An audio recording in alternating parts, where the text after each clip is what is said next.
Depuis plus de 4 ans, les enseignants de l'éducation nationale et ceux du secteur de l'enseignement supérieur en situation de pré-salaire lancent des sonnettes d'alarme dans l'optique d'attirer l'attention des gouvernants quant à la régularisation de leurs préoccupantes conditions de vie. Ce théâtre, enjugé par des mouvements d'humeur de toutes sortes et perpétuellement menés, finirent par toucher la sensibilité d'un leader d'opinion qui, les ayant antérieurement reçus, les rassura de ce qu'une solution miracle pourrait être possible si le gouvernement de la République se saisissait de la question en tenant compte des critères de recrutement. Une considérable avancée selon le facilitateur de cette négociation avec 1060 ont été recrutés.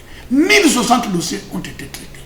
J'ai suivi avec plaisir le ministre Menga qui, sur les médias, rendait compte de l'action qu'il est en train de faire. Il en reste d'accord, mais nous avons la rentrée scolaire. C'est donc une certaine priorité. Les 1060 sont des fonctionnaires de quoi? De l'éducation nationale, de la santé, de l'enseignement supérieur.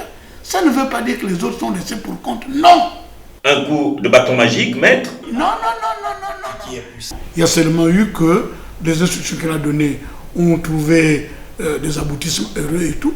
Et quand ces jeunes sont venus me remercier, je dis non, ce n'est pas moi qu'il faut remercier. C'est le Premier ministre, c'est votre ministre qui pense qu'il faut que cette rentrée se passe sans problème. Après ces cris d'alarme et ces sons de cloche, place à la satisfaction et les bénéficiaires peuvent l'en exprimer par la voix de M. Nior Ango Béranger. C'est pour nous l'occasion déjà de remercier le Premier ministre, chef du gouvernement, M. Julien Courbet-Kalé, qui a tenu sa parole, puisque lors de sa déclaration de politique générale le 26 février 2019, il avait tenu à régulariser notre situation.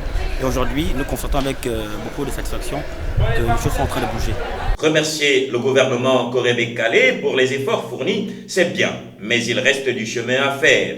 Le numéro 1 du gouvernement gabonais qui voudrait éviter les tensions de toute nature à la prochaine rentrée des classes s'attellera sans nul doute à traiter avec tact les derniers cas. Soulignons au passage que si l'éducation constitue une arme pour l'Afrique, les gouvernants devraient y accorder une importance capitale afin de parvenir à un développement durable.